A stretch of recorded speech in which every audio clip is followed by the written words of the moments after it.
everybody. It's me, Hey, Junior. You're Lich, and I'm with Noriko. Say hello, Noriko. I Hi, everyone. We're back with the Mite-Mite No Podcast episode. Oh, fucking no, 12? No, 13? 13, 13. yeah. Yeah, math. I can divide things by five. So today we're talking exciting moments in One Piece, and I cried a lot Yes. because I can't get through these 5 episodes without actually having full tears running down my face crying. Even more so Oh, than Nami. damn. So, uh, and I cried with Nami a fair bit, but these episodes fucked me up in particular. So we're gonna dive right into episode 61, crossing the red line. Um, so we begin with Eric, who we're still in the filler sort of. Eric is there and he showed up and he's like, I'm just gonna kill some of these dragons and take their bones and gain immortality. And Luffy's like, no, you're not. And he's like, well, come on, we'll split it. Like, I'll share it with you. I don't mind if you're immortal too. Like, clearly you're afraid to die. Like, all of us are. Like, nobody is willing to just die. And Sora's like, I don't know. He's the kind of guy who would just start laughing at death. And we canonically know that's what Luffy does when he believes he's about to die. Yep. so, yeah, Luffy doesn't really have the mechanisms of an ordinary person to sustain their life. Like that fear that keeps us alive. He doesn't really have that. Which makes Eric a little mad. Apis tries to get in his way from doing the murdering, and Usopp. I wrote this down. Usopp, the hero. Usopp dives ahead and pulls her out of the way of the attack, like a fucking champ. Holy shit, Usopp. And Eric's still acting like he can kill Luffy, and I just wrote in my notes, someone should tell Eric Luffy is the main character. Because he still thinks he's gonna win this fight. Luffy just walks into his, like, slashes and just gets cut up a lot. Because once again, Luffy just doesn't have a bone in his body that makes him think he can die, so he'll just walk through the blades. Uh, I just wrote down Luffy won't dodge. So this might be one of my favorite dispatches of a villain by Luffy. He hits him with the bell, and then we get this beautiful bazooka right to the spine. And it looks so good. Some of the animation in One Piece is shit. This animation made my back hurt. Like, I watched that, I was like, oh, oh, my spine. Oh, I bet that would feel so good if Luffy wasn't trying to kill me. Ah. So bazooka is also like one of my favorite Gum Gum techniques. I don't know why. I just love it. I love the way Luffy holds his hand when he's doing it. I love the wind up and the throwback. I just love it. It's one of my personal favorite Gum Gum techniques. That and rifle are probably like top three Gum Gum abilities. Go. Now that I'm just thinking about it, what are your top three Gum Gum attacks that we've seen? Which ones have you seen? We've I seen don't pay attention to that. we've seen pinwheel, suspension bridge, bell, yachty, spear, whip, uh, pinwheel. I've probably said that already. Axe, pistol, Gatling gun, rifle. No, no rifle yet. Bazooka. When does rifle get introduced? Is that Skypiea? No. I think so. Well, no. See, he uses the golden rifle in Skypiea, but I think he used rifle before that. I don't remember. My favorites Yeah. in top three are our moves we've all seen except for rifle. It's definitely rifle, bazooka, and then Ono, the axe. Anytime I see Luffy throw Oh, his X foot, is amazing. anytime he throws that foot straight up in the air, I'm like, a building's about to get cut in half. A ship's about to be destroyed. The villain's about to just get a really bad headache.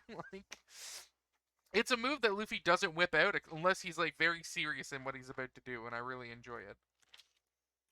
Yeah. So that's great. So the crew go to leave. Um, After taking care of Eric, Luffy, by the way, is instantly healed of the brutal cuts all over his body. Like in the next scene. We're back on the island with Apis and the village folk, and Luffy is just perfectly healed. His clothes aren't damaged, there's no blood, there's no cuts. His wounds from fighting Eric don't even last like 10 frames, and then they're gone. Um, and then I just read that Luffy tries to corrupt a child. Oh my god, he asks Apis to join the crew. Imagine if the filler writers had the balls to make her join the crew. And Oda just shows up one day after watching the episode and goes, "What the fuck did you do?" That would be uh, hilarious. I forgot that. That makes her like one of the first honorary Straw Hats. I mean, we got Yosaku Yeah. and Johnny, who kind of count, I think. Um, Eh. sort of. Like Luffy never asked them to stay, but like at no point did Luffy also insinuate that they should leave. But this is one of the few times where we see Luffy just flat out like ask someone to stay. Of course, Apis couldn't come because she's a filler character, sadly. But also like her ability would make half of one of the other Straw Hats' abilities later kind of useless. Though it's not Yeah. an ability that character uses often, he does occasionally use it. Um, but that's that. I forgot that he asked her to join the crew. I fucking lost it when that happened. I'm like, Luffy, she's like 8. stop, stop trying to turn like an 8-year-old girl into a pirate. That is that is not a healthy environment for a young lady to be raised, sir. Um, so the crew starts sailing away. They get back on track, quote unquote. Nami talks about that they're going to be seeing the Red Line soon, and she pulls out the map they stole from Buggy. Because remember, they stole a map to the Grand Line of Buggy. Um, Usopp is doing rudder shtick in the background, and it's fucking hilarious. And the whole time this is happening, I'm just like, nobody's like looked outside of the ship and where the ship is going for like a long time. And Usopp is like struggling at the rudder. Like, why is no one controlling the ship? Well, what's playing? Oh, you hear that? Yeah, I do. Sorry, I have music playing. ah, I see. So there's some really good shtick where like Usopp's making a big deal about the rudder. Sanji comes over, is like, "Come on, it can't be that bad," and Sanji can't budge it. And Usopp's like, "Yeah, fucking right." And then Sanji just leaves him to go back to the map, for the more exposition dumping. And Usopp's just constantly in the background going, "Hey, hey, like I wasn't fucking kidding. Like what the fuck?" It was really funny to watch. Um, so they basically discover that the entrance to the Grand Line is a fucking mountain with a canal running up it. And Nami, this is the first instance, I think, where we get someone referring to an island by the type of season it is. Nami calls the Red Line a winter island, because I think it says that on the map. Um, Yeah. which is interesting because she wouldn't have context for what that is. We'll find out over the next few episodes what that means, in theory. Um, but from what we know about the East Blue, the West Blue, the North Blue, and the South Blue, is that they actually have seasons like our real world. Um, I think the South Blue and the East Blue are a little more tropical, but they do have like changing weather and whatnot. So it was interesting that Nami referred to the Red Line as a winter island. Basically, there is a very slim canal, and because the island is a winter island, it fucks with the currents because it's fucking with the water temperature, and the warm water and the cold water are mixing and basically creating like super currents, that are dragging the hot water down, at an increased speed. So basically, their guns being shot out of the ship is being shot out of a cannon, and they have a really narrow path to go up safely, or else they'll just crash into the red line and die. Um, they're doing the shtick with the rudder, where the rudder breaks. The poor Mary's rudder breaks a lot. I feel. Um, and they start losing control. Luffy jumps out to save the day using his Gama Gama no Fusen, his balloon, where he puts himself in between the ship and the canal to protect it and sort of bounce it back on course, which works. Um, he then shoots his hand out and Zoro catches it, but when Luffy lands into the ship, his fucking head goes into the planks and just fucking punches a hole in the ship. And I'm just like, Jesus, Mary's getting a beating. And I know for a fact it's about to get worse the next episode. Like, the poor ship. Oh, yes. um, which is great. Eric, so this is a weird thing. I'm not a huge fan of this scene, but I'm also a huge fan of this scene for two different reasons. One, this is like one of the most iconic moments of One Piece history.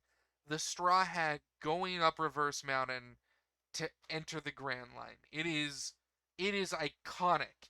It I think it might have been like chapter 100 of the story or something. Like, they pushed the Yeah. story to make this moment a key chapter. That was the reason we couldn't get like Daddy Masterson. Fuck, I hate that character so much. In the manga in Rogue Town, because that was an actual character Oda made, and he wanted to put it in Rogue Town, but his editors were like, if we do that, we won't be able to hit the Grand Line on chapter 100. We can't include those characters. And Oda went, well, fuck you. I'm gonna have a filler arc in the anime. Blackjack and hookers. Get out of here. Um, because that's how Oda is in my head. Known family man, father of like two kids and loving husband in my head. Um, I think he has two kids. I won't get caught up in that right now. But this is a weird moment because they interject a filler character into this moment in the anime, and it kind of cheapens it. I'm not gonna lie, because in the anime Yeah. now, this moment is always sort of tainted by Eric existing in it. And this is one of the things that I really hated about the filler in Bleach, which is a different Shonen Jump show. Who knows? Maybe we'll get to that someday because that's being rebooted next month for the final arc being animated for the first time finally after the show ended like almost 10 years ago or some shit. Um, that show had a lot of filler and it introduced a ton of characters and then didn't have anywheres for them to go. So then the writers were like, oh, we have all these other characters we just made up. Shit, we have to constantly put them in the background of all these canon scenes.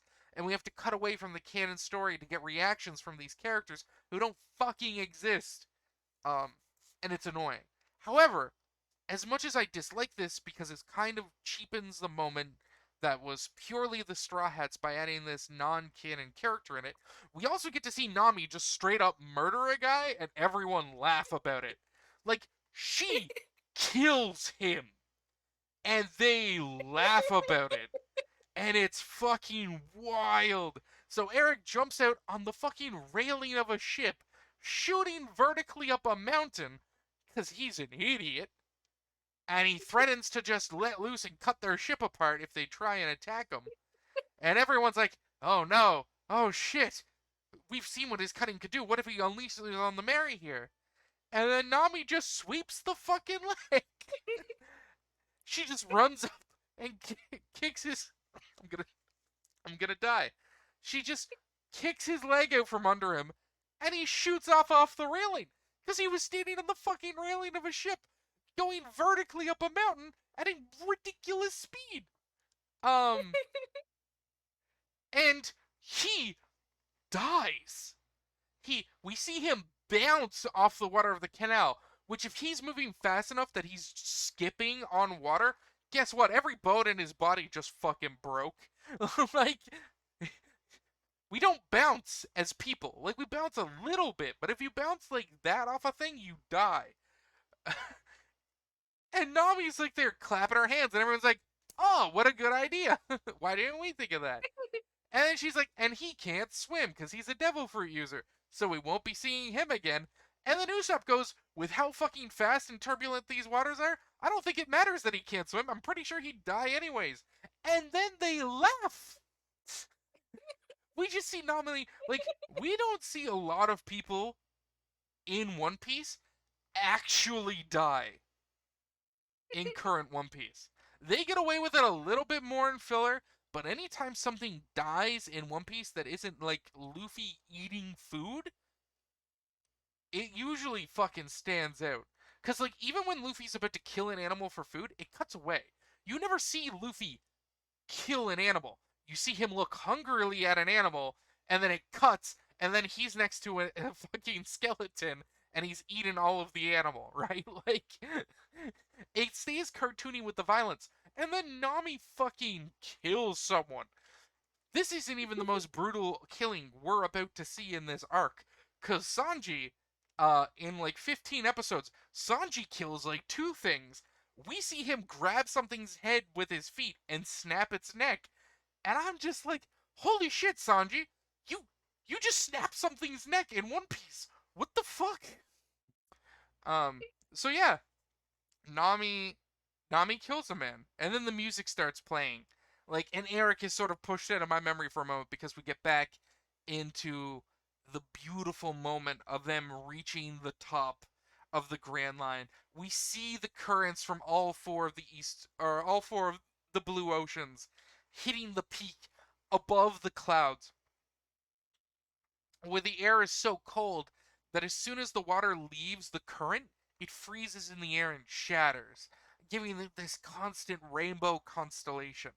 And it's just fucking beautiful, and the music is playing, and my entire body just becomes one big goosebump. I don't cry, but my whole body is just like building tension and hype. And then the episode ends with them beginning the descent down into the Grand Line. So, episode 61. What are your feelings on it?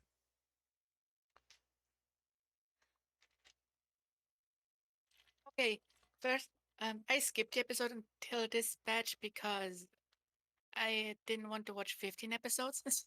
Okay. So I missed all the filler and just saw the Ah. dragons and was like, wow, that's kind of weird thinking about what happens later. Yeah, the filler is good though. If you ever do have time, I do recommend going back and catching up The on it. filler is okay, I but like seeing dragons, like actual dragons, is super weird. Well, see, they're not dragons. The millennial No, they are dragons are basically dragons. birds. There's a lot of dragons that are depicted with feathers. Yeah, I don't know. They feel more like birds to me than dragons because we'll see later dragons eventually in theory. And they're Not different. real dragons. Yeah. And I mean, words get used for stuff like that all the time, which I'm fine with. But yeah, Eric being a thing in this episode is it's so dumb in like a terrible and great way. Like getting to see Nami kill him is fucking fantastic. But on the other hand, I don't want to see Eric right now. I just want to pour myself into the music and feel the wind blasting past him. Like Nami like takes off her shirt and it's just like swinging singing into the wind when it's fucking like -30. Like it is ass cold where they are and she's like taking her shirt off and singing like I'm king of the world. She's pulling like a fucking Titanic right now. It's fantastic. Uh I love it. Um was there anything else you wanted to add before episode 62? No. Okay. Only that murder is funny. Sometimes. I do think when Sanji murders the thing we'll see him murder in like 15 episodes, it was a bit much. Um it was a bit like ultra violence out of nowheres, which is super unusual for One Piece, and it really We'll get stands to out. that. Especially Sanji, who is like, as we'll find out in his backstory later, his only trait is that he's a nice guy. Like Sanji's biggest trait is just that he can't even bring himself to kill a mouse. We see him snap some fucking necks though, like it's nothing, like with no hesitation. And I'm like, sweet Jesus, Sanji, they really didn't know what they were doing with your personality at this point in the story, did they? Um, so, episode 62, we are officially entering the Grand Line. They begin sliding down the canal into the Grand Line, into paradise. And then I just wrote the sound, because we hear a Titanic sound in the distance. And I fucking love that sound bite so much. It's one of my favorite sounds in One Piece. Um, Sanji spouts a mountain ahead. Nami confers with the map that there should not be a mountain at the end of Reverse Mountain. It should just open out into the Twin Cape Peaks or whatever the fuck they're called, the Twin Capes. There shouldn't be a mountain there, but they definitely see one. And then we cut away from a bit, and we see that it's a fucking whale Just a mountain-sized whale sticking the upper half of its body out of the water and crying. Oh, the sound, the design. This whale's head is covered in these massive wounds, which whales in real life get, by the way. Like a lot of like sperm whales have wounds like this on their head, but it's from fighting colossal squid, like in the bottom of the ocean, which is like their preferred food. Uh, so it's actually a really interesting thing that you can like Google and look up like whale injuries from squid attacks, and they will get these vicious scars on their head, not unlike the scars on this whale, because they're fighting just titanic squid. God, I love the ocean. It's so fucked up. Thank God I'm not in it.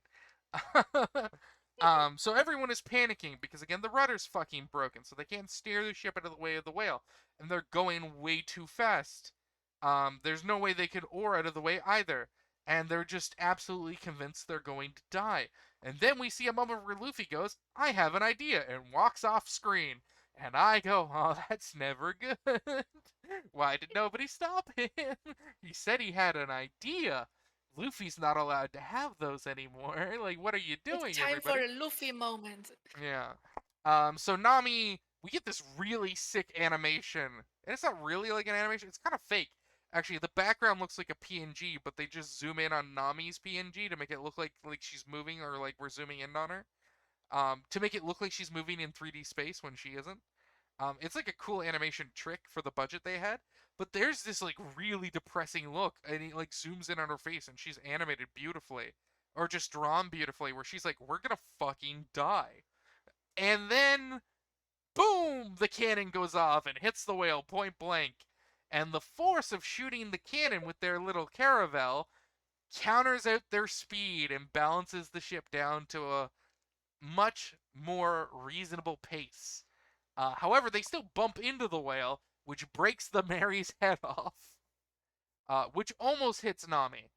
Uh, and Luffy pulls his head out of the cannon and goes, "Did it work?"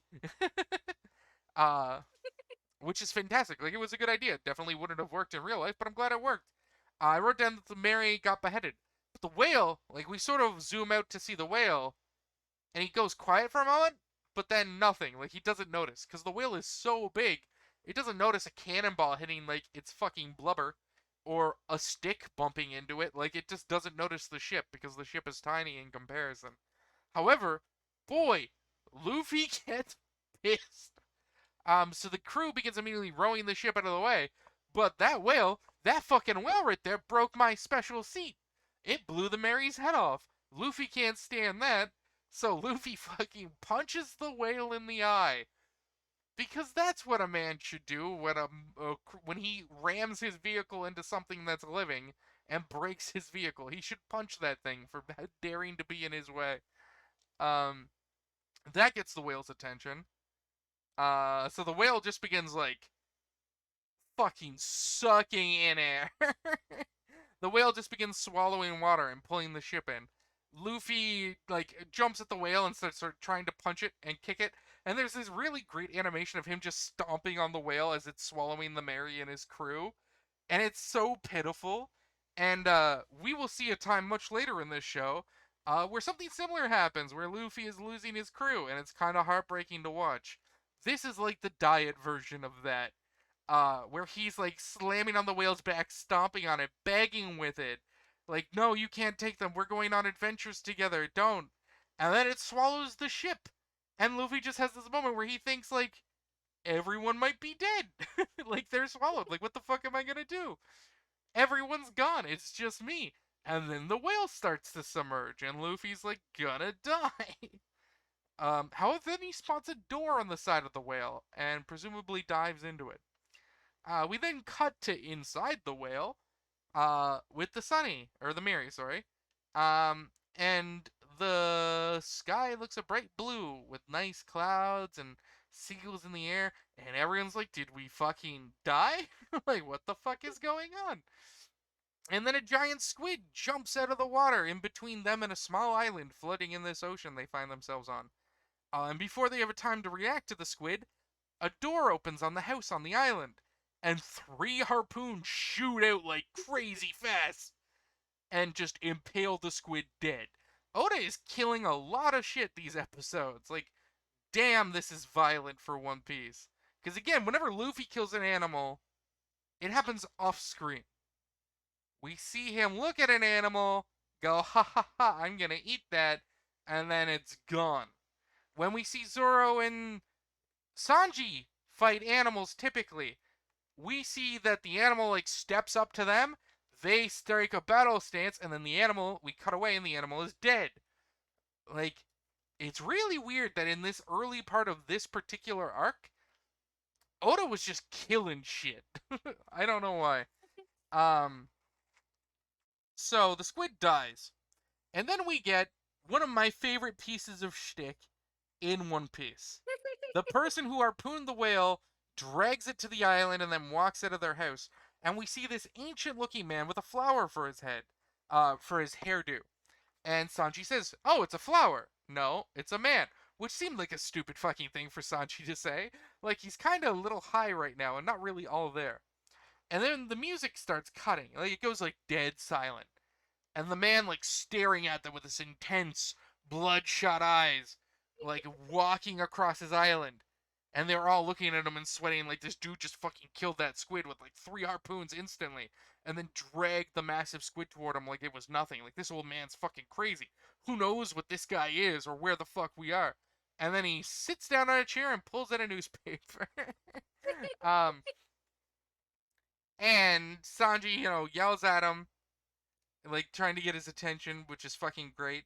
Sanji makes a bit of a threat against the old man, and which was once again weird, because none of this is matching Sanji's, like, now that I'm thinking about it, like, none of this is kind of matching with who we know Sanji is as a person currently in this story.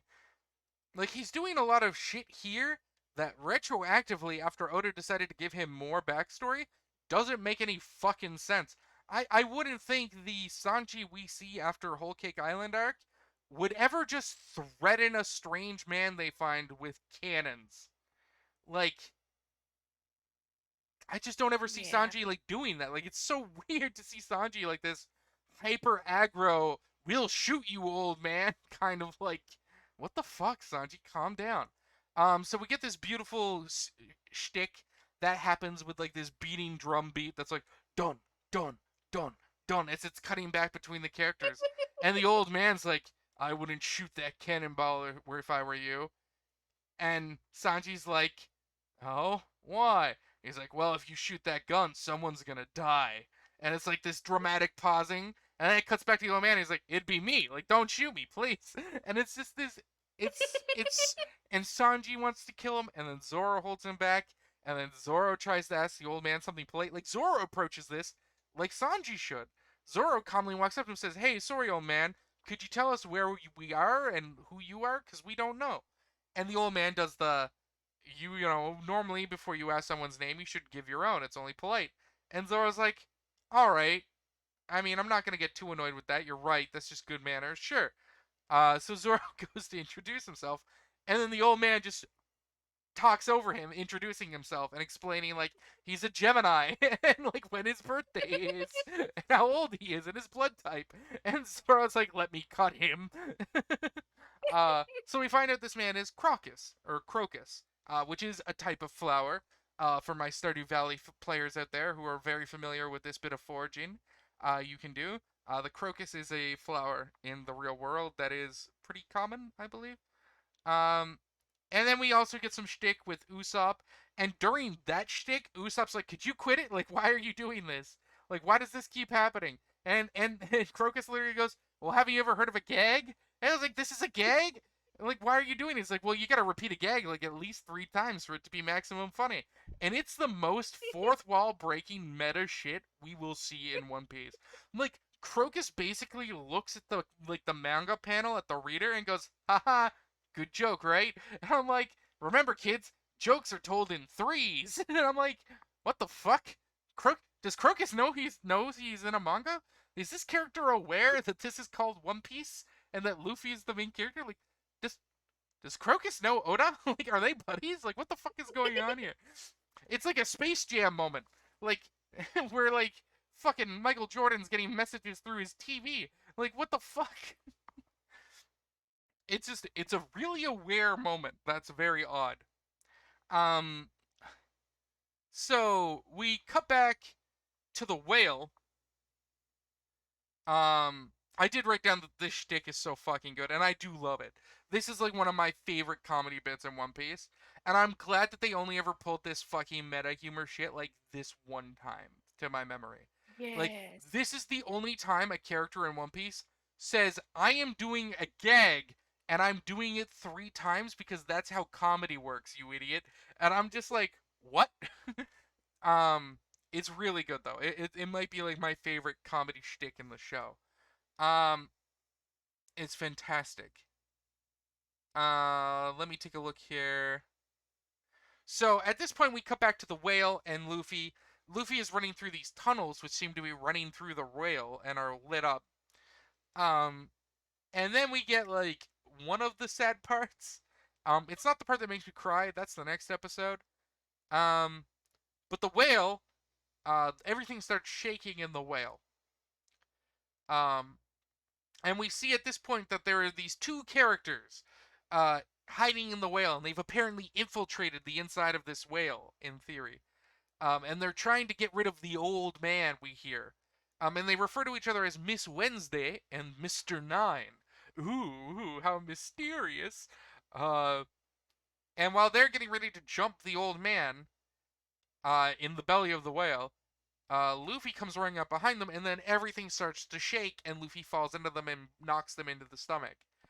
Um, as this is happening, the whale begins thrashing its head against the red line. And we now realize how the whale got these scars. It didn't get it fighting giant squid for food, it's literally killing itself. We get some beautiful, like, self harm, which I guess, trigger warning if I mean, I don't know, because it's not a human, maybe it wouldn't be triggering to people, but the whale starts literally bashing its head against the mountain until it hurts itself severely. Um, the crew on the ship see the old crazy man jump into the stomach acid, which they've now realized is stomach acid. They realize that the blue sky they're seeing is a painting. We get a close up of one of the seagulls in the painting, and Crocus signed it. Fuck, that is also good shtick. Like, oh my god, the beautiful seagull with Crocus written in this beautiful text next to it fucking kills me. The fact that he painted this guy on the stomach of the whale just because he likes it and then signed it is so good. It's so I'm a 70-year-old man. I don't give a shit. What the fuck are you gonna do to me? I'm in a whale, bitch. It's so good.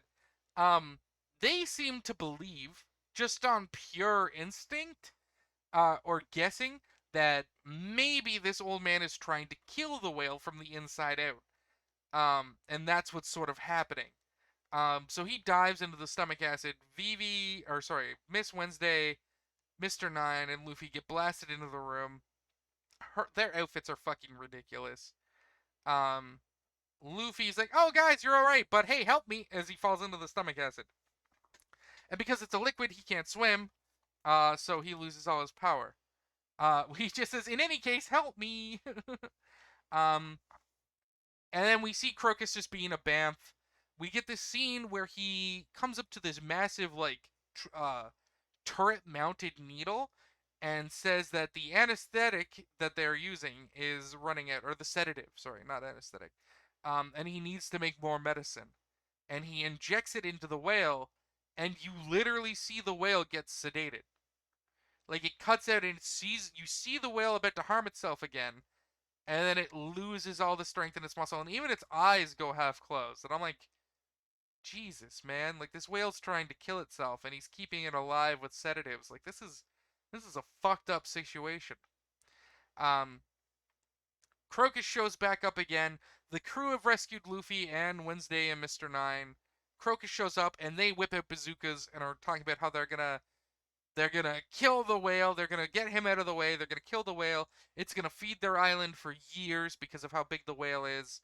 They'll be heroes. They'll complete their mission, uh, and their village won't have to worry about starvation for literal years. But they're going off a bit at like right pricks, like actual cunts. And just their tone pisses Luffy off.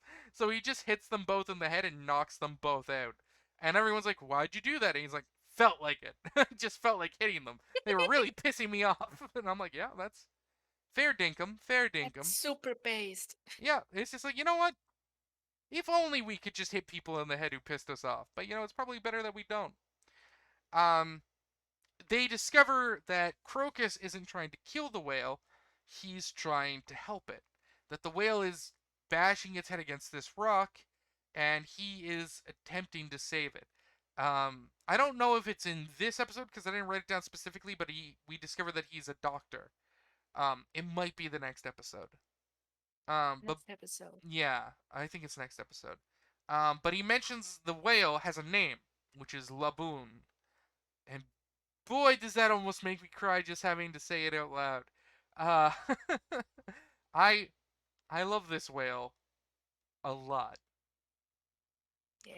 and I will have a hard time recapping the next episode without crying. So I'm gonna try my best. But we find out that Laboon is the name of the whale, and he's been here for 50 years with Crocus. And he shows them an exit from the whale, which is a fucking thing the whale has in its stomach. And look, Crocus explains that he's the lightkeeper of the Twin Capes. He lives there; it's his home.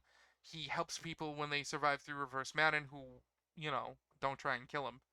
Um, and that he is friends with this whale. And specifically, the phrase he uses is that this is a whale with a human heart.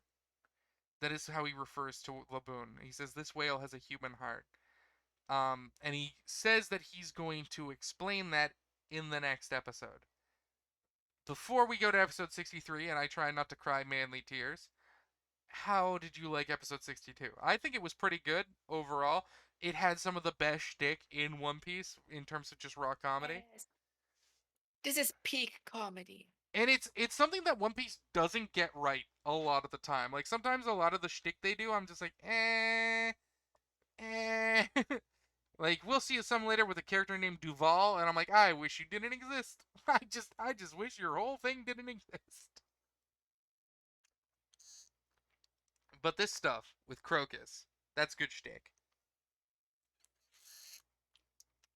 Anything else you want to mention about episode 62? We were pretty thorough. Uh oh, I got disconnected there for a moment. Are you back? Yeah. Hey, welcome back. I just noticed red on Discord. I'm like, oh, that's not good. Uh, was there anything else you wanted to add to this episode before we go on? Not really. Okay. I mean, I try to be thorough covering them, but if you do ever have an opinion or anything, I do appreciate it. Let's go Yeah. then to episode 63, and I'm gonna try not to cry. Okay, slap the face a few times. Okay. So we open with Crocus referring once again to Laboon as the whale with the human heart. And this is one of the rare times where a character just exposits a backstory and Luffy pays attention, which is fucking weird. Normally, Luffy doesn't care about a character's backstory. If he's decided he likes someone or he doesn't like someone, he doesn't care what their motivations are. All that matters is his opinion of them to him. Like, that's all he cares about. Um, we saw it with Nami, and like it's just something about Luffy. He doesn't give a fuck about your tragic backstory. He just cares that you're okay now if he likes you. But this is one of the weird moments where Luffy pays like rapt attention to what Crocus is saying. And Crocus explains that 50 years earlier, while he was here at the lighthouse, some pirates from the West Blue, I think Yep. I think island whales, which is the type of species Laboon is, are traditionally only found in the West Blue. Um, and Crocus explains that a group of rambunctious but good-hearted pirates came over the Grand Line 50 years ago, which was at a time when the Grand Line was even more volatile because none of it had been mapped at that point. And we have to know in the current storyline that is before Roger was a thing. Like Roger was a rookie 50 years ago. Died 20 years ago. So like in story, this is like before Roger was a big name. So it was a long time ago. Crocus is an Yeah. old son of a bitch, basically. Um, these pirates came over, and the whale followed them. And Crocus discovered that this pirate crew had picked up this whale and sort of been taking care of it.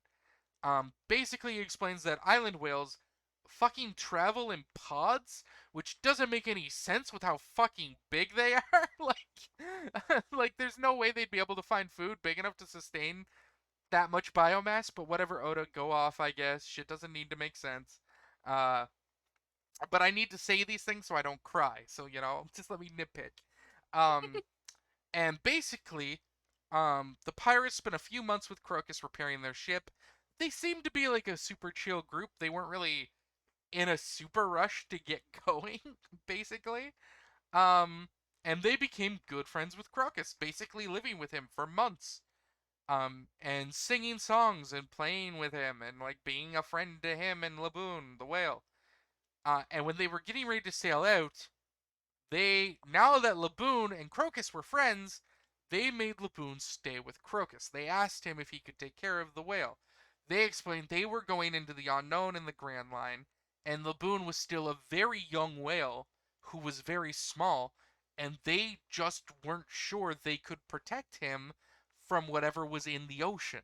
Like if something bigger than Laboon comes up under the ship and just eats him, they can't stop that. They won't even know what's happening. Which is fucked. Like, you don't bring a baby whale into this place; it's a hellscape. And to be fair, they tried to leave the whale behind. It does specifically say they tried to leave him in the West Blue, but he followed. He actually got like pretty beat up taking Reverse Mountain, which would probably be pretty rough as a whale. Baby. So the pirates promised that they would come back, that they would clear their way all the way around the world and come back from the other side. One day they would come back down that mountain from the other side of the Grand Line and be reunited with Laboon. Now, we know for a fact the only person who's ever successfully made it to the end of the Grand Line and found what was at the end of the Grand Line is Roger. So probably not this people, which already probably is giving you some ideas of how that went. If you aren't already thinking about the whale bashing his head against the mountain and crying. Um, so now I don't know if that means nobody circumnavigated the Grand Line before successfully. We find out later that the Marines can just kind of enter and exit the Grand Line as they please, but like in terms of going all the way around and back down Reverse Mountain, we don't know if anyone's ever done that. Even Roger, we assume he did, but we don't know. Um, so everyone's like, "Wow, 50 years, and he's still waiting. He's been waiting all this time." Um, and it's around this moment where they find out that he's a doctor. And he explains that he's been a doctor for a very long time. Though he does say he went off and was a ship's doctor for about 2 years, which is heavy foreshadowing, and we'll find out more about that in a few hundred episodes. Because we will learn about what ship Crocus was on later, which is cool. Um, but then he says the worst part is that they'll never come. And everyone else in the crew is like, "Well, yeah, they're fucking dead." Like clearly, you don't survive 50 years on this ocean as a pirate crew and don't make it around. You die or you die. Like it's just if you haven't already made it here, you're dead after that long. And then Crocus says it's actually more cruel. I began asking around, trying to get with my contacts. And when I went out as a ship's crew, I looked for them. And he says that from a reliable source, he discovered that they ran away.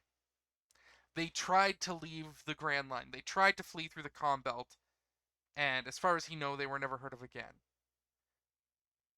Which is like super sad. Because he goes on to this whole spiel how, like, even if they got away, once the Grand Line breaks your spirit to that extent, you don't come back.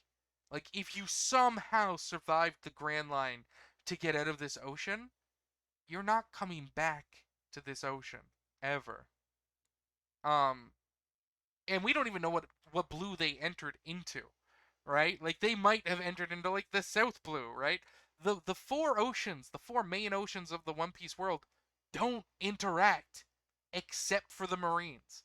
Like you don't just get to be from the South Blue and they'll I think we're gonna go on vacation in the East Blue. They have a beautiful tropical island, I hear. There's no communication. The Grand Line and the Red Line bisect the world two ways, and they are impassable objects to normal people. You never do that. If those people ended up on an ocean that wasn't their own home ocean, that's their new home now. And there's no way back, in theory. Um, so then we discover that Crocus went to Laboon and tried to explain this to him because Laboon is very smart and seems to be able to understand human speech. Um, and he tries to explain that the crew ran away. Even if they survived that, there's no way they're coming back, and they're probably dead anyways. And Laboon wouldn't hear it.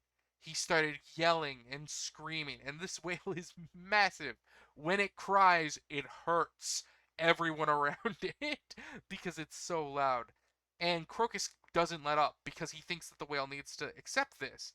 And the whale starts splashing waves on him, which from a whale as big as an island is basically a mini tsunami. And that's when we discover that the whale started bashing its head into the red line. And it's basically resolved itself that it will either tear down the red line and go find its friends on the other side of the ocean, or it'll die. And he's been trying to save it with his medical treatment and his sedatives. And I'm trying really hard not to cry right now because that whale has more dedication than most of the people I've met in my life. And fuck, if just someone having blind faith or blind dedication to something doesn't really move me to my core and is like one of the main tenets of One Piece. So Luffy, hearing this, does a Luffy.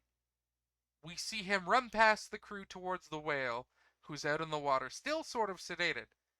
Uh, and they see him start running up the whale. And tucked under his arm is the mast of the ship. And the crew's like, hey, isn't that the mast? Yeah, the mast from the ship, the main mast. Stop breaking the fucking ship! Um, Luffy just ripped the mast off of the ship, ran up the whale to one of its open wounds from where it was bashing its head against the wall, and slams the mast into the open wound. Which fuck? That's like just like taking like a big old stick. You get a bad cut on your head, and instead of like trying to stop the bleeding, you stuck a stick against your skull and just started poking it. Like, oh man, it's solid. Like, fuck, ouch, don't do this. Um, so we get this fucked up, crazy moment where we see Laboon start to cry because of the pain. And then it gets mad because of the pain. And then Luffy fights the fucking whale. And Crocus is like, he's gonna die. And everyone else is like, nah, he's made of rubber. He's fine. Like, the whale, unless the whale drags him into the water, he's literally immortal right now. Which isn't wrong. Like, Luffy can fight Laboon. He's not strong enough to really hurt Laboon without, like, going for the eyes. We do see him punch Laboon in the eye again, which is great. Not all of this is animated super well, but it's got good music and a good pacing to it. Um, and some of it is very well animated. Um, but again, like the crew are like, I mean, he's made of rubber. Like the whale is basically shooting a bouncy ball against the red line, and the ball bounces back and then punches it in the eye, and then it does it again.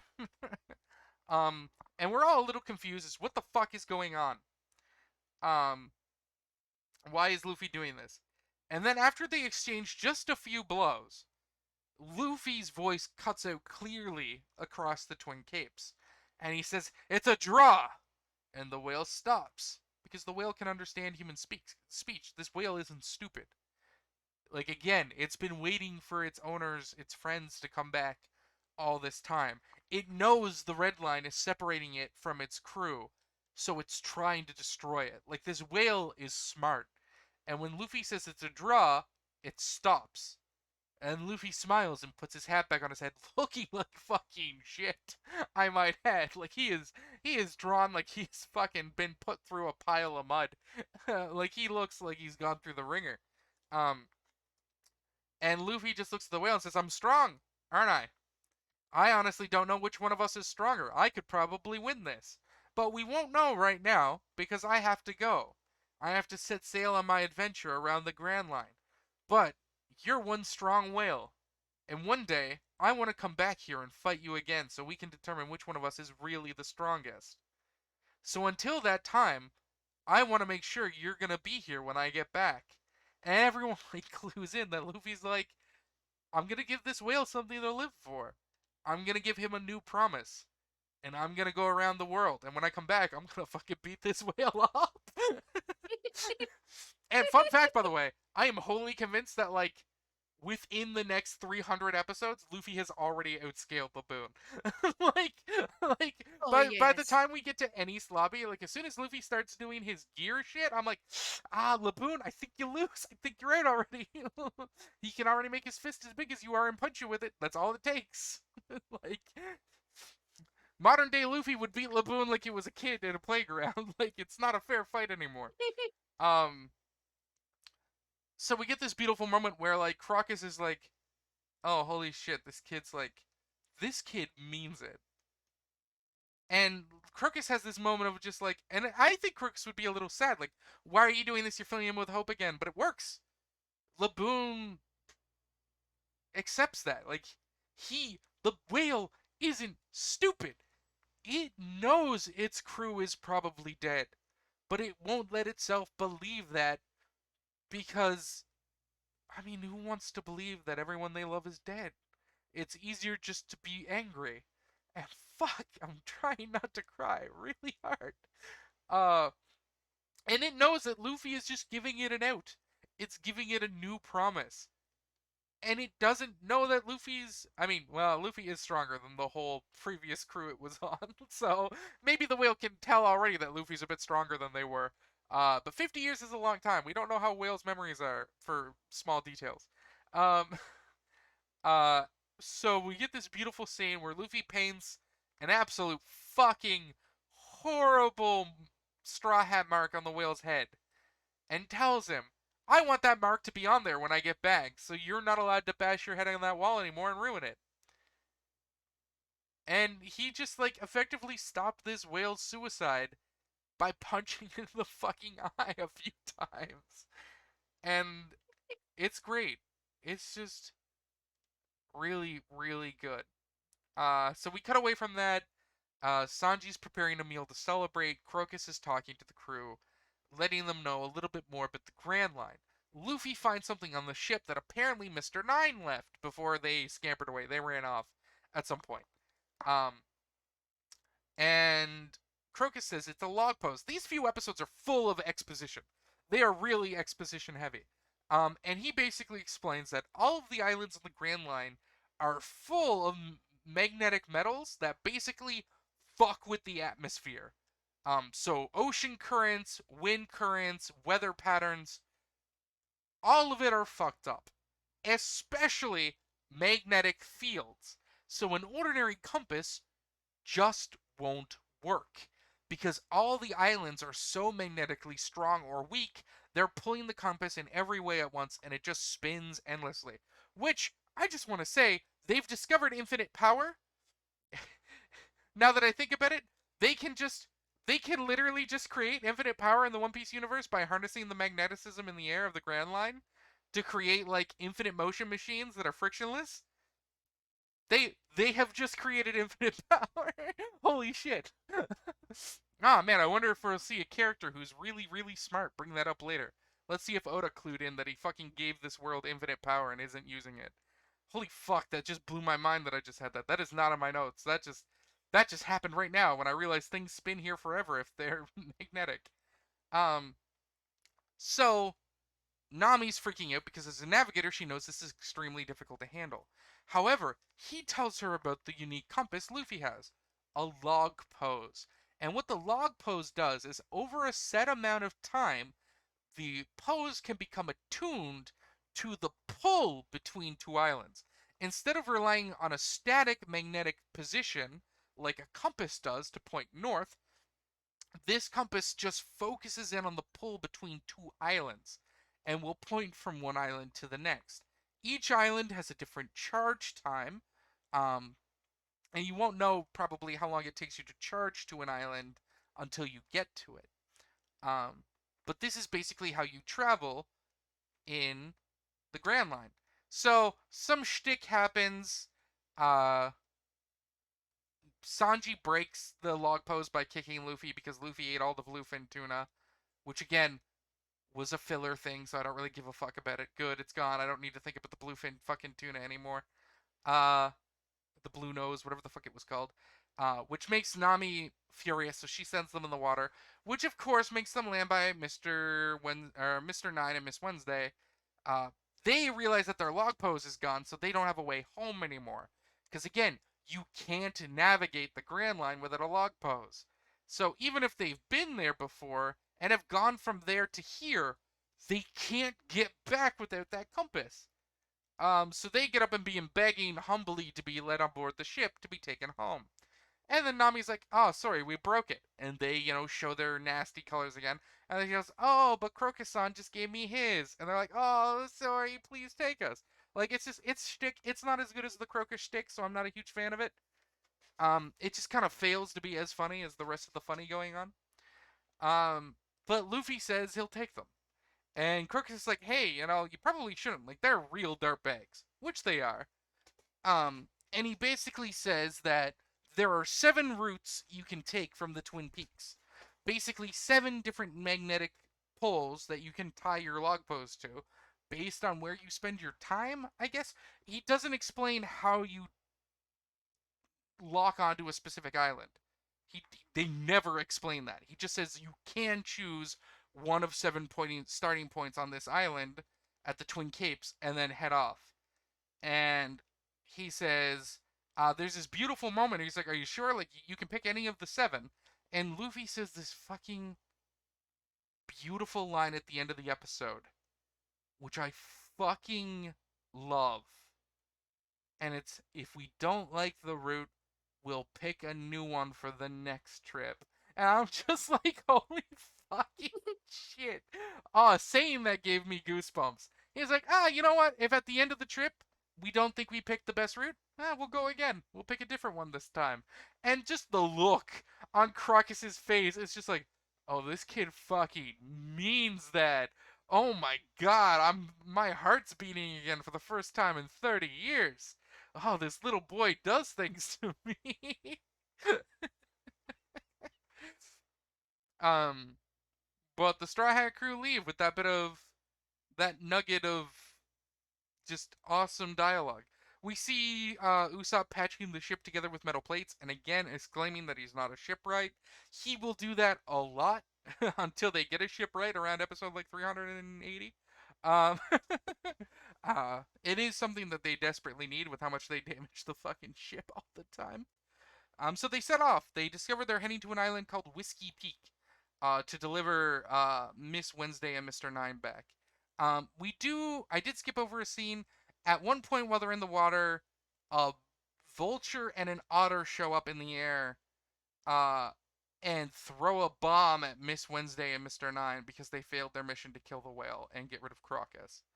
Um, Implying that because they failed their mission, the head of their organization sent these things to kill them. Which, whatever. It's a shady, evil organization. We'll find more about it.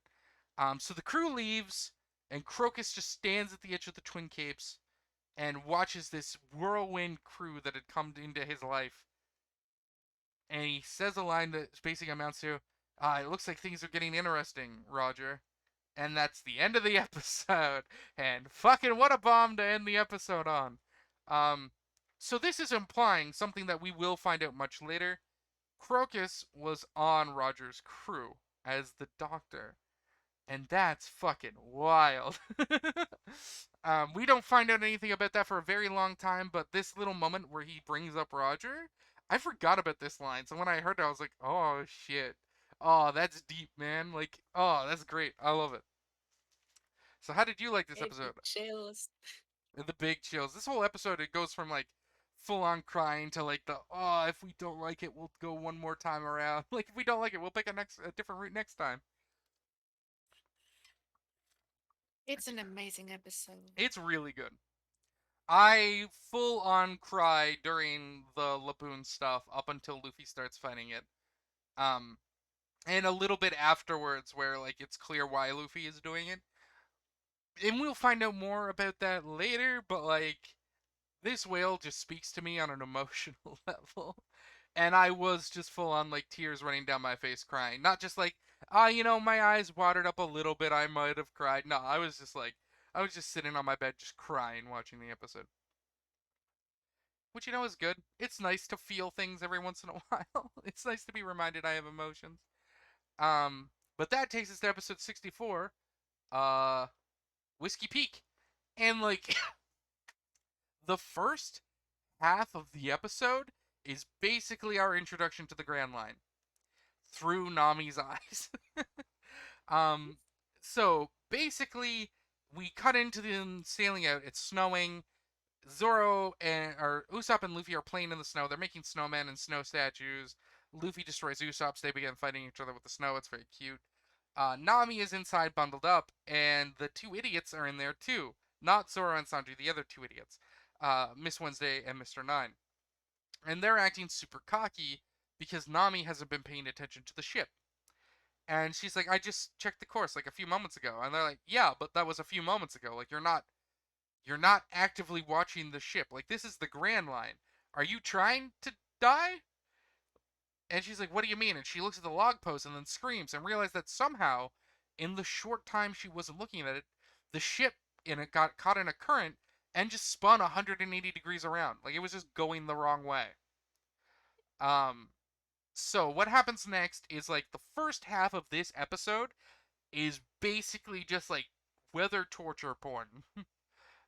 She throws the idiots outside to make them help, and then we see the Straw Hat crew fight the Grand Line, constantly changing weather conditions, constantly changing wind conditions, water currents, air currents, and it's just pure chaos. Um, and the whole while this is happening, Zoro is sleeping in the background, and nothing they can do can wake him. Because of course. Uh, so eventually they get to an area where the weather is stable. I don't know if it's explained outright here, but I'll just say it because why not? We discover over the course of the adventures in the Grand Line that when you get close to an island's magnetic pull, the weather stabilizes because the reason the weather in between the islands is so hectic is because there's all these different magnetic pulses around them affecting them, pulling them in different directions, and it's what's fucking the whole Grand Line up. But once you get within the aura of influence of an island, the magnetic is so stabilized that the weather becomes whatever the weather on that island is. Um, and that takes like half the episode. Zoro wakes up and says, "Ah, it's a beautiful day, but we're in the Grand Line. You guys shouldn't be lying around sleeping. Like Jesus, what if something happens?" And they all, attempt to murder him because they're all just so exhausted. And then he sees Miss Wednesday and Mr. Nine. He's like, "Oh, when did you two idiots get here?" Because he just wasn't paying attention earlier. Um, and then we find out that Zoro, which is very rare for him, seems to know something about these people. Um, he alludes that their names is something they've heard before, but he doesn't get to confirm it here. He just teases them with it. And then we see Whiskey Peak, which is this small island with these massive cactuses. It looks like from a distance. And we see some people in the shadows watching the crew talking about a pirate ship approaching. Miss Wednesday and Mr. Nine jump off the ship and swim ahead so they can go do their report to the boss and try not to die because they failed their mission. Uh, and as this is happening, the whole island begins cheering. And they give the pirates a hero's welcome, welcoming them successfully to the Grand Line. And we meet a character named Igorap or something, with this ridiculous like old style judge hairdo going on. Who he keeps having to clear his throat mid sentence and go ma ma ma. That's his gig. That's literally his shtick. Is that he'll constantly cough on a word, clear his throat, and then harmonize with himself because he's into music. It's a really stupid gimmick, and I fucking hate it. Uh, I really think it's stupid, and it just slows down anything he's trying to do. Um, but basically, they explain that they're an island that gets a lot of their tourism from pirates who have crossed into the Grand Line and have survived. So they like to treat these people uh, to like a nice party to welcome them to the Grand Line and give them a chance to rest after the crazy uh, ride they went on. And that is immediately bullshit for anyone with a brain. But of course, the idiots are all into it. So there's this massive party. We see Luffy eat three cooks into passing out. We see Sanji hitting on like 20 girls at once. We see Usopp doing Usopp shit. None of it matters. Uh, none of it matters. They have a drinking contest. Um, to for like 100,000 bells. So of course, Nami gets in on it and orders Zoro to get on as well because he's also broke. She wins the contest and drinks everyone else onto the table because of course she does. It's Nami. And Zoro drinks an absolute shit ton as well. Eventually, everyone passes out. And then we cut to the outside, and like there were a few hints throughout the party where Igarapi man was like, did like the evil face. He's like, "Oh yes, you all have a good time," like super unsubtly, like in the middle of the party. It's really stupid. Um, so outside, everyone is sort of gathered and they're talking about their plan. And we find out that this whole island is populated by bounty hunters. And they throw these parties to knock out pirates who have bounties and turn them over for the reward. Um, However, they seem to be on hard times because guess what? It's really hard to enter the Grand Line. And at least from one of the four blues, no one has entered the Grand Line in a while because Smoker stops people. And I don't think Krieg's crew even made it to Whiskey Peak because Mihawk showed up immediately, which is great. Um, so their whole shtick is they capture pirates who enter the Grand Line, turn them over for the money, and that's what the whole island does. The whole setup is that. Um, and we discover um, that they know that Luffy's bounty is a shit ton of money. However, they're also like kind of convinced that he's not really worth that much money because of how Luffy acts. But again, the Igarapi guy is like, no, no, no. Even if he's an idiot, if they gave him this high of a bounty, we can't underestimate him. And then he immediately underestimates him in like the next episode, which is really fucking annoying. But it is one of those things again where Luffy just lowers his guard constantly, so people don't really think he's smart, but he's very strong. Um, and we do discover the name of their company before Zoro shows up in this scene because we see it on the mailbox. So Miss Wednesday and Mr. Nine write a letter and they say the Unluckies, which is the name of the otter and the vulture who attacked them earlier, will take that letter to their boss, their report, and it zooms in on the mailbox and it says Baroque Works. So it's at this point that Zoro shows that he wasn't really drunk and not really drinking as much as he was acting like he was, and that he didn't actually let his guard down because he's not a fucking idiot. Um, and so he's like, "Hey guys, so this is what this island is, huh? Sweet. Well, I'm gonna have to beat you all, right? Baroque Works." And they're like, "You know our company's name?" And Zoro explains like, "Yeah, I was a very famous bounty hunter in the East Blue. And one time, one of your members came to me and offered me a job, and I turned him down." And Zoro explains that like how the company works, how no one knows anyone else in the company. They all use secret code names, and no one even knows who the boss is. But this criminal organization all works together under him in this very secreted James Bond way. I think that might be why like the main villain of this arc is like one of my favorite One Piece characters. It's because this is just like a Bond story if I gave a fuck.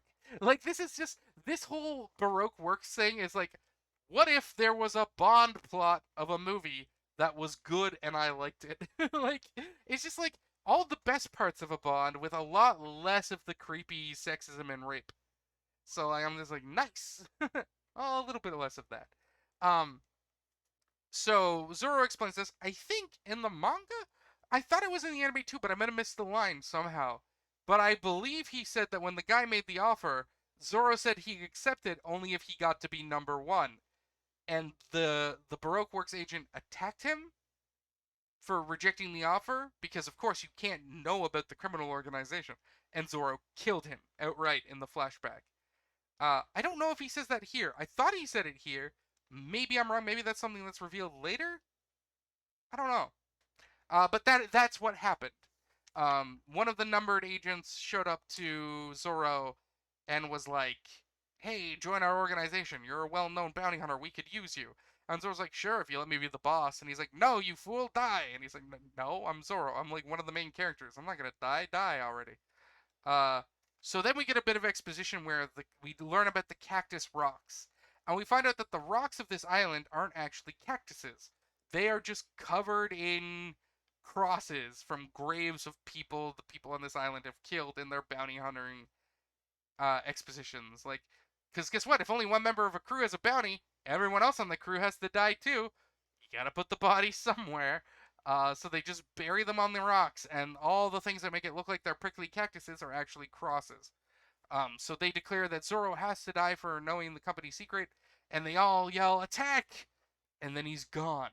And the spooky Zoro music starts playing, and they all look up towards the moon, which is doing some weird shit in this animation where it looks like it's a fucking cream puff. The moon looks really weird in these shots, I gotta say. There's just something weird about it. It doesn't look right. Uh, it looks like it's at a weird angle. Um, and Zoro just disappears, and that's the end of the episode. There was a line where Zoro said, like, "Hey, leave my friends alone. They're really tired from earlier, and I slept the whole time. So let me fight all 100 of you on my own. It'll be a good workout." And it basically is. And that's the episode. Did I miss anything you wanted to bring up, or any comments or anything? Just that we have a new ending. Oh, I think I heard it, but I didn't see it because I was like trying to get through them pretty quick because I thought we were recording this yesterday. So I'm like, oh man, I gotta watch. I've been putting it off till when we're about to record, and we're gonna record today, so I gotta watch. I didn't see the new ending. What's the new ending? Is it good? Like it. You like it? All I right. forgot the title. I will watch the ending for next episode, and I will have my opinions on it. I'll be sure to write down the band that does it and any information that's relevant about that for the next episode. Sorry, I didn't notice it was a new ending. I think I did. Like as the episode ended, I thought I heard a new ending, but then I was like, nah, that was the same ending, right? And then I just went to the next episode. I was like, was that different? Nah, it can't be. And I just kept going. Um, all right, good, good to know, good to confirm that. I will pay attention next week, for that, and I will take notes explicitly on that so we can discuss it.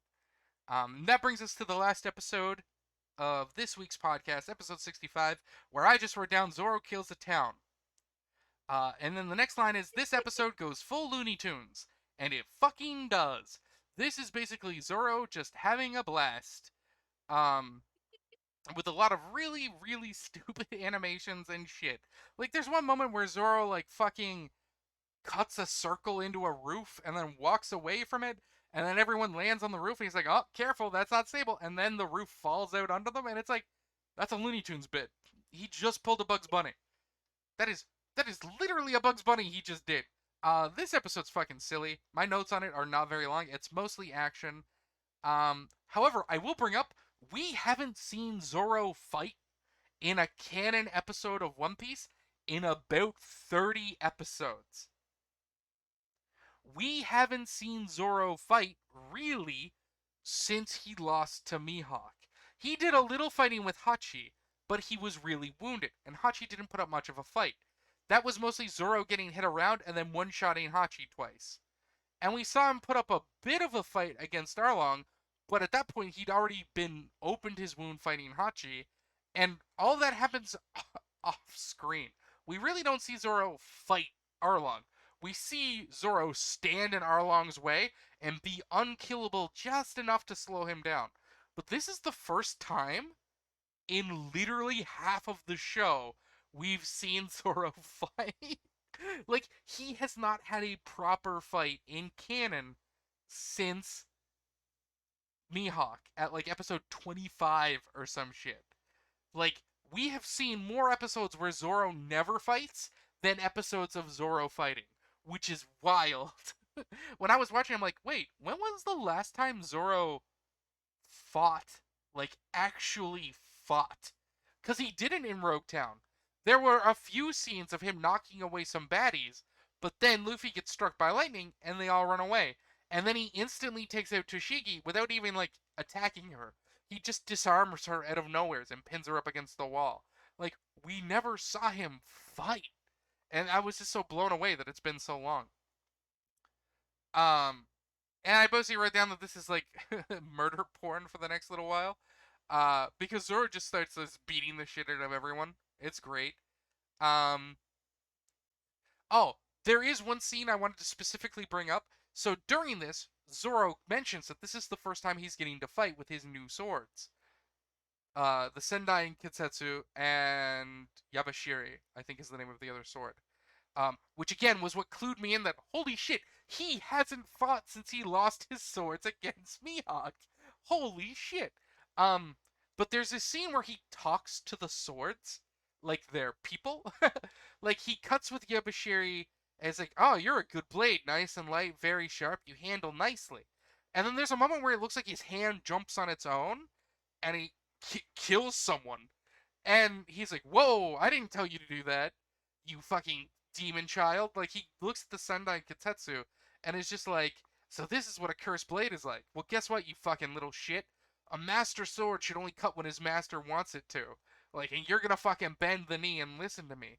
And, oh my god. I don't know if you know this, Noriko. Maybe it's a bit obscure now because Tumblr isn't a thing anymore.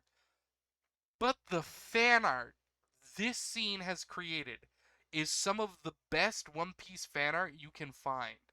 There is a handful of dedicated artists, but one in particular, and I don't know their name and I wasn't able to research it in time for this episode, who write full comics about Zoro interacting with his swords as if they're people.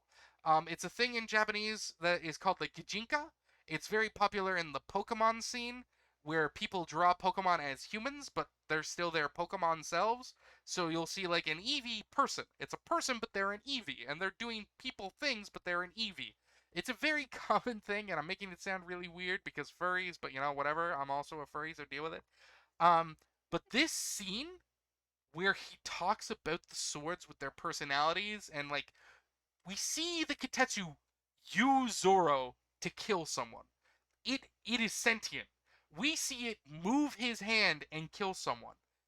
Um it spawned these comics where it's Zoro's swords as women, basically, and their interactions and conversations about each other and interactions. And that artist writes such good, funny shit that's a little horny, so I don't know if I can fully recommend it for everyone.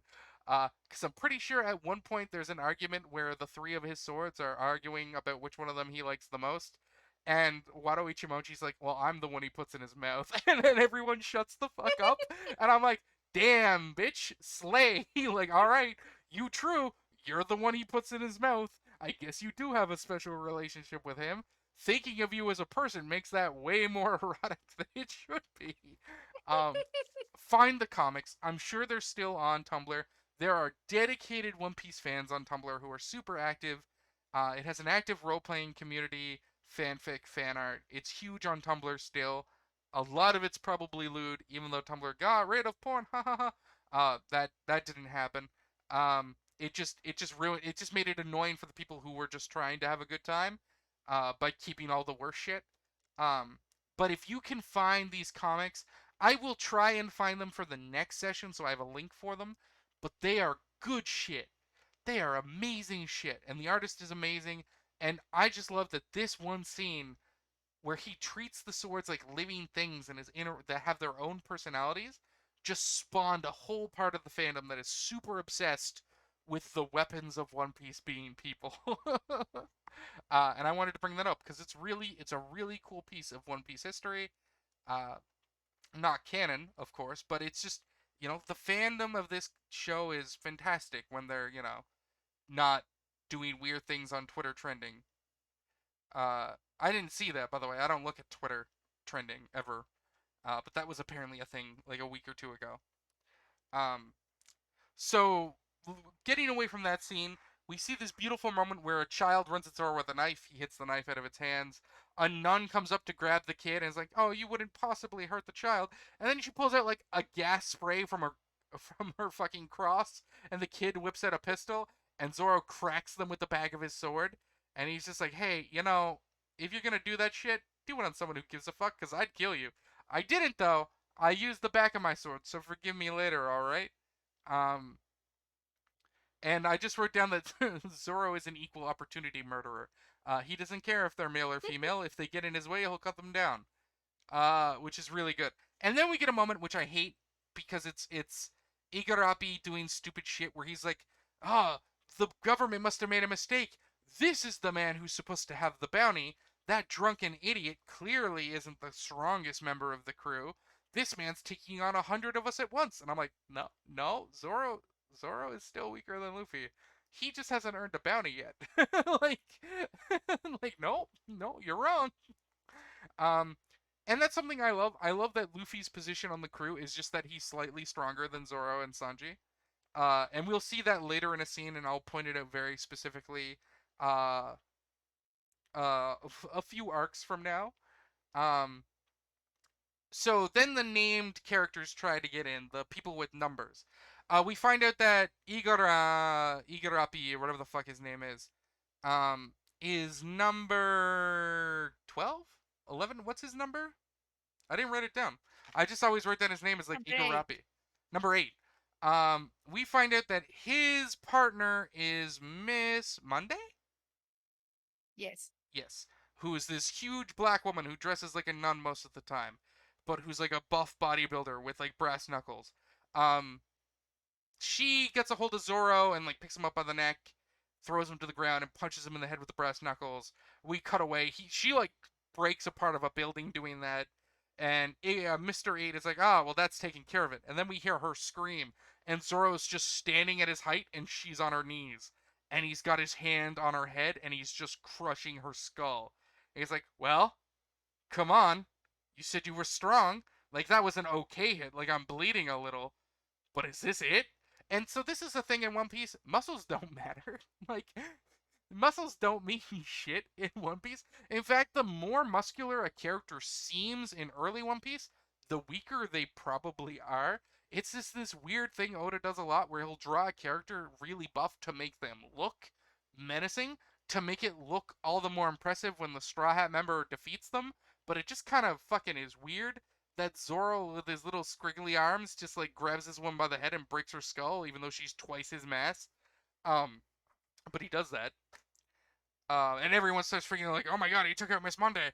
How could she lose a test of strength?" I'm like, "Well, she's Miss Monday. She's not even in like the top 5 fucking characters in your own organization. She's clearly not the strongest. Shut the fuck up." Um, we find out that Igarapi has a shotgun in his tuba. So he uses that a few times. Miss Wednesday shows up and she attacks Zoro after Mr. Nine does. He shows up with his acrobatics and his steel bats. Zoro does this beautiful thing where he just starts stabbing at him with one sword and pushing him back. And he's like, "Come on, where's your sweet acrobatics?" And he's like, "All right, fine, here they come." And then he jumps off the roof like an idiot. like an idiot. Um, and this is where we see Karu get introduced, which is a duck that Miss Wednesday rides, and it's just this huge stupid part of the fucking story that this character has this duck with them. That I'll discuss later, probably in the next episode. But it's just a really dumb thing that I think is really stupid for how smart this character should be. Um, Miss Wednesday gets on the roof of the building with Zoro and tries to seduce him. And we see her shaking her weird One Piece hips that can't possibly work or exist. Thank God, because if there was actually a woman with these dimensions, she would just be in infinite pain. So we see this scantily clad woman shaking her hips for Zoro, just twerking that ass in his face. And then she starts spraying a perfume, which stuns him for a moment. And then she goes to slash him with her peacock slasher, which is a weird knife on an end of a string that she swings with her pinky finger. It's real stupid. uh, However, the duck she's on is shtick. He's a comedy duck. He's like Daffy, or yeah, Daffy's a good comparison. So whenever she gives it an order, he fucks up. If she says go, he sits. If she says move there, he walks past that spot. So he tries to run the duck at Zoro, and the duck just runs past Zoro. She tries to do it again, and the duck falls off the roof, and she lands on Mr. Nine. And Zoro basically wins at that point. Um, Mr. Eight shows up and tries to shoot him. Zoro gets the fuck out of that and cuts him down. And he falls down with a big old cut. And Zoro's like, "Oh, sweet, I won." At one point during this, Miss Wednesday got Luffy out and was trying to use him as a distraction, threatening to kill him. Mr. Eight goes to pull like this crazy like 6-piece gun out of his hair that he shoots with his bow ties. Zoro flings Mr. Nine into the way of it because Mr. Nine had like wrapped a steel chain around his swords and was holding his arm still. So Mr. Nine takes the blast. He throws him into Miss Wednesday, knocking her away from Luffy, and then he jumps on Luffy's stomach like a trampoline to get up to the roof to cut Mr. Eight, taking them all out. I do want to say that this whole shit, the fighting was pretty embarrassing. Like, it's pretty bad. And at least one point during it, Zoro's like, fighting these idiots is actually starting to get embarrassing. And I'm like, yeah, pretty much. Um, so at one point, Luffy sort of wakes up and then goes back to sleep. I will say, at one point, Nami woke up because she was also faking being drunk and has been rooting around and discovered that they just have fuck all here. But then she begins eavesdropping a little bit. We see some people trying to flee away from Zoro and the slaughter, and the Unluckies stop them. And they're like, "Hey, we're not trying to run away. Like, come on, these people are too strong. We just can't handle it. We like that's not what they just took out like four named numbers, like four numbered officers. We can't do anything to them." And before the Unluckies can kill them, a new character shows up and blows them the fuck up. And remember, the Unluckies react to these characters like they're afraid. Um, and so far, all we've seen the Unluckies do is try to kill people, like outright. Um, so then these new characters show up. And we are introduced to Mr. Five and Miss Valentine. And Igarapi and them and Mr. Nine are like, "Great, you're here. You can help us take them down. There's this wanted pirate here with a $30 million bounty. They're just too strong. We can't handle them on our own. Like, let's work together with you here, Mr. Five and Miss Valentine. Like the weakest members of the top order of the organization. We can definitely do this."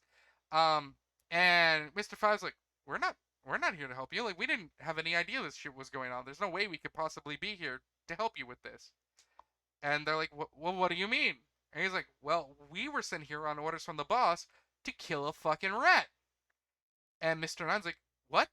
And they explain that in this organization, again, they explain that the boss's identity is a secret and everyone else's identity is a secret from each other. They don't look into each other's personal lives. It's against the rules. Everyone is anonymous. They go by their own taglines. They all have a partner. The named officers are all a male and woman pair, which we'll find out explicitly later. But they don't know anything about each other. But he explains that someone had rooted out the boss's secret, the boss's identity. And when they were tasked to looking into who did that, they discovered who it was. And then we cut to Igarapi, who's like in his head, like, shit, they found out. Fuck. And then he just jumps up and starts shooting them and screaming a battle cry for the kingdom of Alabasta. All terrorist like. Um, which is, kind of what he's doing, but it's against a criminal organization, so I guess it's okay. But that does nothing to Mr. Five, and we'll find out why later in the next episode. Um, but they then declare that his name is actually Igaram, and that he is the head security officer for the Kingdom of Arabasta, and that Miss Wednesday is actually Princess Vivi, the princess of this noble country, and that they had rooted out who their boss was. They're gonna kill them for it. And that's the end of the episode. And that starts the whole saga we're in. That is that is the start of the next 60 odd episodes. Yes. Yeah. So how did you like this episode, especially in the context of it being the first like official name drop of Arabasta and the official start of that saga? It's a funny episode. Yeah, the fight with Zoro is pretty. It does get kind of cringy. Like I did cringe a few times while watching it, and then Zoro was like, That's what "Ah, makes it this." funny. Then Zoro was like, "Ah, this is really cringy." I'm like, "Right, man? Holy shit!" Which was good. It's a great episode. Finding out that Vivi is Princess Vivi, and then remembering the scene where she tried to use her feminine wiles to seduce Zoro so she could kill him is really fucking stupid. Like, this is a character who we'll find out is extremely noble, proud, highborn, and just an amazing character. But our first introduction to her is as this stupid character she's putting on, and her wearing this scanny outfit and literally swaying her hips and tits at Zoro. And I'm just like, fuck, if Igaram saw you doing that, he would break cover just to throw a towel over you. Like, there's no way she ever did that in line of sight of Igaram without him fucking losing his mind. But yeah. So, we will find out more about Vivi and Igaram in the next episode. But that is our recap. Do you have anything else you'd like to add before we finish? We've been going for about an hour and a half. Just have one last note that Miss Valentine is kind of hot. Miss Valentine, that's interesting that you find that. I don't know. I've never really thought much about her. We will find out that both of these new characters have devil fruits. In fact, all of the members of this organization who are rank 5 or higher have devil fruits. Um, that's not like, I don't think that's a spoiler. I mean, that's, whatever. Um, but we will find out that her devil fruit kind of gets reused like 2 or 3 times in the series. Like, Oda keeps making devil fruits that have her devil fruits ability but slightly different so he can get away without killing the character off. It's kind of dumb. Yeah. And I do hate that he does that a few times. It's not the most egregious thing because there is one other type of devil fruit he uses like way more, I think. Like there are like 5 there are like 4 canon characters with fire devil fruits and 3 non-canon filler characters with fire-based devil fruits. Like it's just Oda can't help making a dude with a devil fruit that just makes things hot. Like it's really stupid. Her devil fruit isn't make things hot, but her specific type of devil fruit, I think it's used by like 2 canon characters and 1 filler character. It's just I get kind of Yeah. tired when he does that because like you definitely could have made this character interesting without reusing the same fruit, but like making the flavor slightly different. But I guess she's kind of cute. I don't know. I can't associate her without Mr. Five, and he's a fucking idiot. So I just don't think of her as anything. Yeah. Like I can pull the image of her with her umbrella and like her yellow jacket and her blonde hair into my head, but like, eh, I just have it's just nothing. It's just a blank emptiness. I don't know. You know what? I lied. One of the characters in the top 5 doesn't have a devil fruit. I lied. Ignore me. I'm wrong. I'm just spouting lies here. I hope you didn't hear that and then skip the video and then find out that I'm wrong. We will be introduced later to a character within that top part of the organization who does not have a devil fruit. And I completely forgot they don't have a devil fruit, and I'm just an idiot. Alright, well, on that note, where I'm just an idiot, we'll see more of Miss Valentine and Mr. Five next week. I want to thank everyone for coming by. I want to thank Noriko for being here and fantastic as always. Have a Yes. good day, everyone. Bye. Bye! And